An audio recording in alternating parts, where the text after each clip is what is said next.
কে শুভেচ্ছা ও স্বাগতম। এই ফিড মিলের অবস্থান পাবনা জেলার ভাঙ্গুড়া থানা। এখান থেকে মূলত 30টা দানাদার খাবার একত্র করে একটা রেডি মিক্সার ভুসি তৈরি করা হয়, যে মিক্সার ভুসি সকল প্রকার গবাদি পশুকে খাওয়ানো যায়। গাভী গরু খাইলে দুধ বৃদ্ধি হয় এবং ষাঁড় গরু খাইলে নির্দিষ্ট সময়ের মধ্যে রুষ্টপুষ্ট হয়। আর বাংলাদেশের কোথায় কোন প্রান্তে আমাদের ডিলার আছে সেই ডিলার পরিচিতি আপনাদেরকে জানিয়ে দেওয়া হয়। তদ্রূপ আজকে আমাদের সম্মানিত dealer Rony enterprise proprietor Mohammad Rony Ahmed, Gopinathpur, Suryanagar, Rajbari সদর।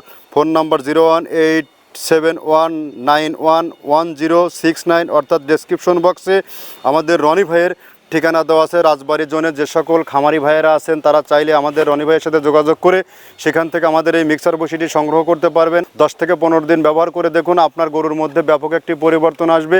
এই খাবারটি টোটালি ন্যাচারাল এবং অর্গানিক একটা ফিড। এই ফিডের মধ্যে রয়েছে নারিকেলের খোল, সয়াবিনের হালস, সয়াবিনের ভুসি, অ্যাঙ্কার ভুসি, মসুর ভুসি, মাসকালের ভুসি, খেসারির ভুসি, সোলার ভুসি, গম ভুসি এবং ভুট্টা ও বিভিন্ন ডাউলের সংমিশ্রণে এই খাবারটি তৈরি করা। যে খাবার খাওয়াইলে গাভী গরু দুধ বৃদ্ধি হয় এবং ষাঁড় গরু নির্দিষ্ট সময়ের মধ্যে রুষ্টপুষ্ট হয় এবং আপনার গরু থাকবে রোগ বালাই মুক্ত।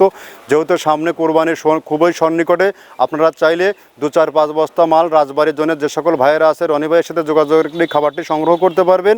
এই খাবার ব্যবহারের মাধ্যমে আপনার খামারি হবে লাভবান এবং আপনি সর্বনিম্ন সর্বোচ্চ মানসম্মত এবং প্রোটিন সমৃদ্ধ খাবার আপনার গরুকে দিতে পারবেন। আপনার গরুকে যদি সঠিক মানের দানাদার খাবার যুক্ত করতে না পারেন তাহলে কিন্তু আপনি খামার লাইফে খুব একটা সুবিধা করতে পারবেন না। কেননা যদি দানাদার খাবারের কস্টিং যদি আপনার খামারে কমাতে না পারেন আর কাজের লোকের কস্টিং যদি কমাতে না পারেন তাহলে কিন্তু আপনি লস হওয়ার সম্ভাবনা সব থেকেই বেশি। তো যা হোক, কথা দীর্ঘায়িত করব না। আমাদের খাবারটি সারা বাংলাদেশব্যাপী ব্যাপকভাবে আলোড়ন সৃষ্টি করেছে। আপনারা চাইলে 2-4-5 বস্তা মাল নিয়ে আপনার খামারে 10 থেকে 15 দিন ব্যবহার করে দেখবেন, আপনার গরুর মধ্যে ব্যাপক একটি পরিবর্তন আসবে। গাভী গরু এবং বকনা গরুগুলো নির্দিষ্ট সময়ের মধ্যে হিটে আসবে এবং ষাঁড় গরুগুলো সুঠাম দেহের অধিকারী হবে।